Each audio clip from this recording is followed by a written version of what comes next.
Good morning guys. Ayan, update sa ating alugbati guys. Ayan. Kita niyo ba 'to? Tumubo na siya. Ayan. Saan pa? Ito, alugbati. Ayan. So dito, meron ditong bakante, hindi siya tumubo kasi nakaikot siya ng ganun eh.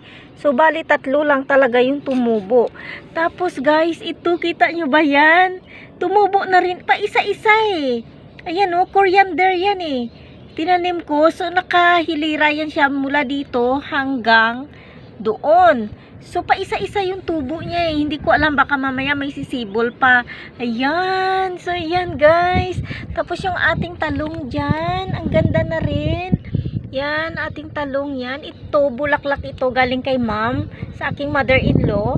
Ano siya, dahon lang to, tinusok ko. Tapos meron na siyang, nung chinek ko siya, meron na siyang, tawag dito, ugat. Ayan.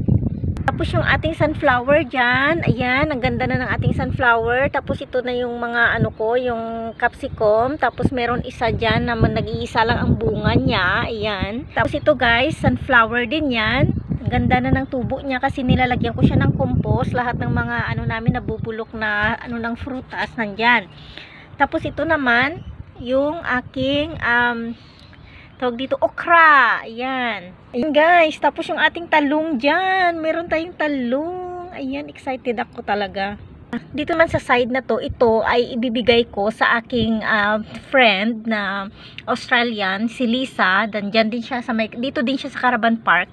So meron siyang tanim kasi na pinakita niya sa akin. Meron siyang strawberry at saka mint.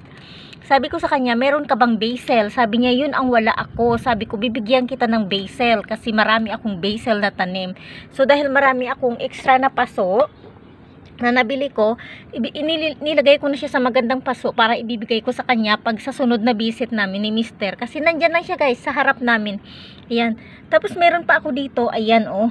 Okra din yan guys. Ito okra din to. Okra. Naku, Diyos ko, magtanim tayo ng mga gulay-gulay. Tapos ito yung aking tomato. Hindi pa siya natubo. Tapos ito, ang aking yellow capsicum. Ayan guys. Tapos dadalhin ko kayo doon sa isa pa.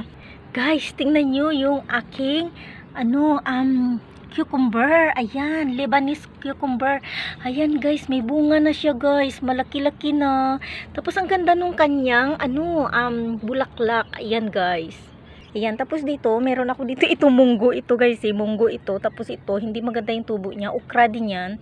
Tapos yung aking spring onions dyan. Tapos itong basil ko. Kaya sabi ko kay Lisa, sa friend ko, bibigyan kita ng ng basil kasi marami talaga ako. So ito para meron pa ako dyan onions. Yan lang guys, update, bye.